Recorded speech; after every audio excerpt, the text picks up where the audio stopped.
वहीं बिहार के छपरा में भी काउंटिंग सेंटर पर तैयारियां पूरी कर ली गई हैं। जयप्रकाश नारायण इंजीनियरिंग कॉलेज में काउंटिंग सेंटर बनाया गया है, जहां कल 10 असेंबली हलकों के 144 उम्मीदवारों की किस्मत का फैसला होगा। काउंटिंग सेंटर का जायजा लिया हमारे नुमाइंदे संतोष ने।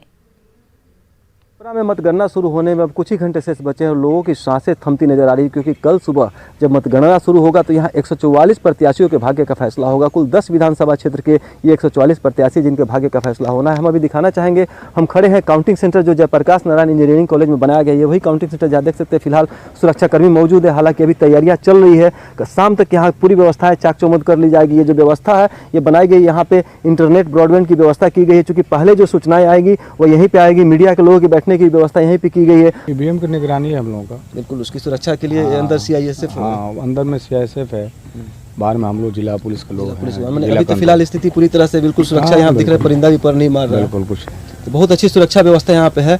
कल सुबह से क्या व्यवस्थाएं रहेंगी यहाँ, तो अधिकारी अब आना शुरू होंगे? विशेष नहीं बताएंगे जी, देख सकते हैं कि तमाम व्यवस्थाएं चाक चौबंद कर दी गई है और कुछ देर बाद जब यहाँ पे वरीय अधिकारी आना, चूंकि कल सुबह से ये काउंटिंग का काम शुरू हो जाएगा और परिणाम आने जब शुरू होंगे तो यहाँ पे काफी रौनक दिखेगी, क्योंकि सबकी नजरें अब चुनाव के बाद मतगणना केंद्र पर आकर टिक गई है। और जयप्रकाश नारायण इंजीनियरिंग कॉलेज जो छपरा के इंजीनियरिंग कॉलेज में जो बनाया गया है ये काउंटिंग सेंटर, उस पर तमाम तरह की सुरक्षा व्यवस्थाएं कर दी गई है।